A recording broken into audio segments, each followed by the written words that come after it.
Conditional statement का use आप तब करेंगे जब भी आपकी रिक्वायरमेंट कुछ इस तरीके की हो कि आपको अपने प्रोग्राम के अंदर कोई डिसीजन लेना पड़े। डिसीजन जैसे कि आप अपनी कंपनी के लिए उन्हीं पर्सन्स को सिलेक्ट करेंगे जिनकी एज ग्रेटर देन 18 हो, तो ये एक कंडीशन हो सकती है। तो जहां पर भी आपको इस तरीके की कंडीशन चेक करनी पड़े वहां पर आप कंडीशनल स्टेटमेंट यानी इफ का यूज करेंगे। सबसे पहले देखते हैं सिंटैक्स, फिर देखेंगे किस तरीके से वर्क करता है। First I am taking the simple if.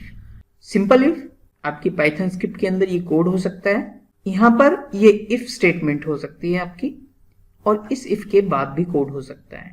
ये जो इफ लिखा हुआ है यहां पर हम कुछ स्पेस देंगे। जो स्टैंडर्ड है वो 4 स्पेस का है। 1 टैब स्पेस देंगे या 4 स्पेस बार प्रेस करेंगे।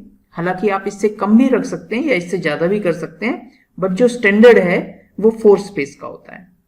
इसके बाद आपने यहां पर जो भी कोड लिखा इंडेंट करके इतने स्पेस के बाद, ये जो स्पेस के बाद वाला कोड है, ये वाला कोड, ये माना जाएगा कि ये इफ के अंदर है।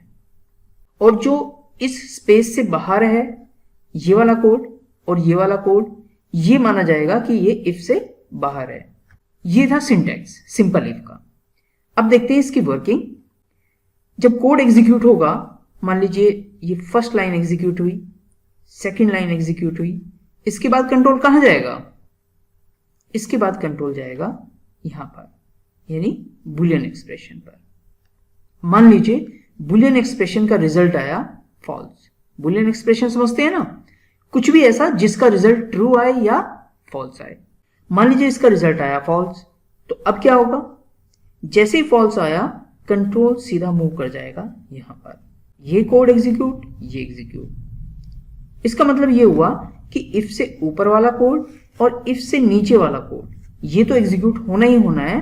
ये बीच वाला कोड एग्जीक्यूट होगा या नहीं होगा ये कंडीशन के ऊपर डिपेंड करेगा। जैसे कि अभी यहां पर फॉल्स आया तो इसने क्या किया, इसे स्किप कर दिया। यानी फॉल्स के केस में ये इफ के अंदर वाला कोड एग्जीक्यूट नहीं होगा। एक दूसरा सिनेरियो देखते हैं। मान लीजिए इस बार हमने फिर से इस कोड को एग्जीक्यूट किया, ये लाइन एग्जीक्यूट हुई, ये एग्जीक्यूट हुई, इसके बाद कंट्रोल कहां जाएगा? इसके बाद कंट्रोल जाएगा बुलियन एक्सप्रेशन पर। मान लीजिए इस बार ट्रू आया, अब क्या होगा?